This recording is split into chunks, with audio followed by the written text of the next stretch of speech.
What's up guys, Frankie here, coming at you basically live. I get one take to do this and no editing, and that's because my computer's been in the computer repair shop for about a week now.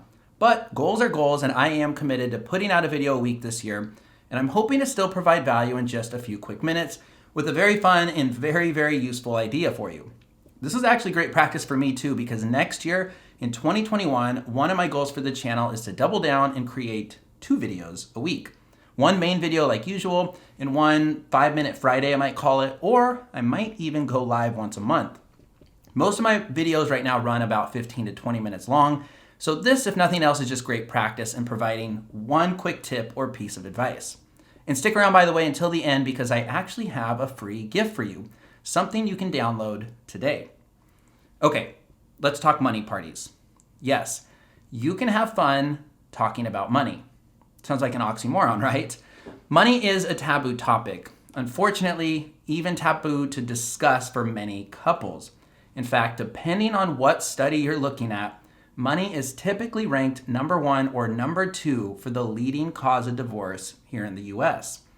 And even if money isn't taboo to talk about in your household, talking about money either way can be very stressful and often leads to fighting. It's rarely productive. However, recently, I created a fun solution for that reason. It's something my girlfriend and I started doing about 2 months ago. I'm going to walk you through it, provide the tips for it from experience so that you can make sure you do it even better or funner, if you will. That's not a word, is it? Bonus tip, by the way, is you can do all of this with a friend too. It doesn't necessarily need to be a partner or a spouse. So like you saw in the title, I call this throwing a money party. And here is how it works. So step 1 is to, of course, schedule your party. And this might already sound like a boring money meeting check-in thing where you balance a checkbook together, whatever those are, but it's not. It is a lot more fun than that because it's a party, and this mindset changes everything. Making it a party makes money something you're both excited to sit down and talk about. And although I don't support splurging on most purchases, when planning your party, especially your first one, it is okay to splurge a little to make it fun and get your partner or friend on board. Parties need supplies after all, right? Decorate, in fact, if you want. Have fun hats? Yeah, bring those too. Which brings us to step 2, which is to bring delicious food and or fun drinks. Emphasis on the latter. We viewed our first party as a home happy hour of sorts. Now, you can leave the house to a real happy hour, but that isn't necessary. And in fact, I actually suggest you stay home so that you both have access to a computer if needed. For us, we planned fun cocktails for our first party, and we almost never buy liquor or make cocktails, so this was a special treat for us.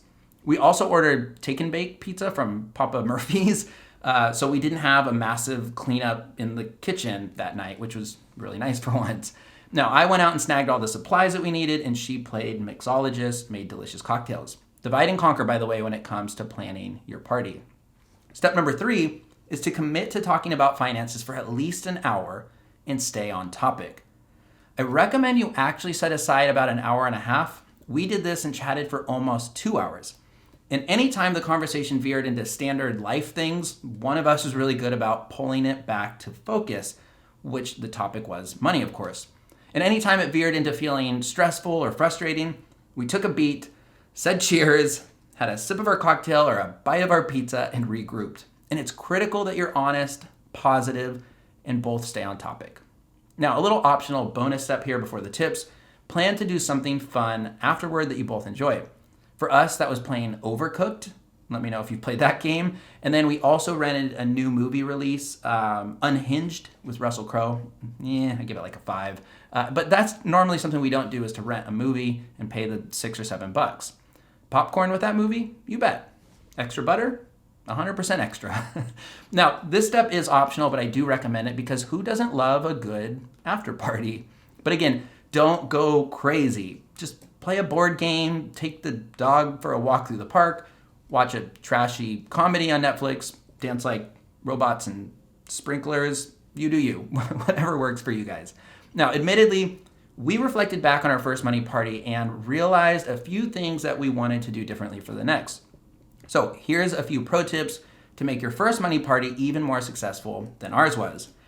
Tip number 1, set a reasonable budget going into it and don't go over it. Now, we both agreed to spend a little too much on food and drinks the first time. I think we bought 5 different ingredients for those cocktails, and the liquor tax here in the state of Washington is brutal. Plus, I didn't even use a coupon for that darn pizza, so what was I thinking? All told, I added it up, and I think we spent just over $65. So, in preparation for the second party, we still did drinks, but we kept it simple. I actually just went to the local brewery and filled up this small version of a growler. She baked cookies, which is things that we had in the pantry. All told, that was about $8. $8 and done. Really simple. So if I add those up, what is that? Just over $73 on the 2 parties for almost 4 hours of conversation. So even though maybe that's more than I wanted to spend on 2 parties, that is money I would still call very well spent. Tip number 2 is to think bigger picture with your conversation, with your party. During our first party, we focused, I would say, just a little bit too much on the short term. That's totally okay, especially for your first one, but it did feel like we were falling back into comfortable conversations, things that we probably would talk about anyway over time. Things like, what do you want to do for a Christmas budget for presents this year? How should we celebrate our anniversary without going overboard? How can we cut back on our weekly grocery bill, and so on. Now, after that, we agreed to think bigger picture for the next one, as in all of 2021 bigger. We also agreed to take time to sit down and write down a few notes beforehand. She did this with pen and paper, and I did it digitally just via the Notes app in my iPhone. By the way, if you want to fill out a digital PDF, I made one for you. But more on that in a bit, so stick around. But you can get it in the first comment. There's a link pinned to the comments down below. Tip number 3 is to come up with a theme or themes for the conversation for the party. So I suggest going into it, you come up with topics that you want to discuss, or theme it around maybe just one topic altogether if you prefer to do that. Themes could be about making money, saving more money, getting out of debt, maybe that's credit card or student loans, investing towards retirement, or even goal setting. So we spent the first hour discussing her savings and investing goals for 2021. Plus, she recently received a raise and a holiday bonus because it's that time of the year. So we talked about the best use of that financial windfall. Hint, it's not more Christmas presents. Ooh, although maybe it should have been because I would have benefited. Whatever. We spent the second hour of our second party talking about sort of my side hustle here, or rather I should call it at this point sort of my side business, the Money Resolution, this thing that I've been working on for the last 2 years. So as you may know, I've written 2 books. You can find those on Amazon and linked down below. I have a YouTube channel, you're watching it, and I recently created my first course called Save Money Resolution. Might be a perfect activity, by the way, for one of your money parties. Check that out at themoneyresolution.com. But I wanted to share with her sort of all the results from this year and talk about how I was going to scale it all, or hoping to scale it all in 2021, including 2 videos a week, by the way. Now, all of that is going to require more time, and more time on the money resolution and my own projects means less time probably for us together. And if you're in a similar situation, doubling down on a side project or business even, this requires conversation with your partner. Tip number 4, schedule your party on a Friday or Saturday night, just like real parties.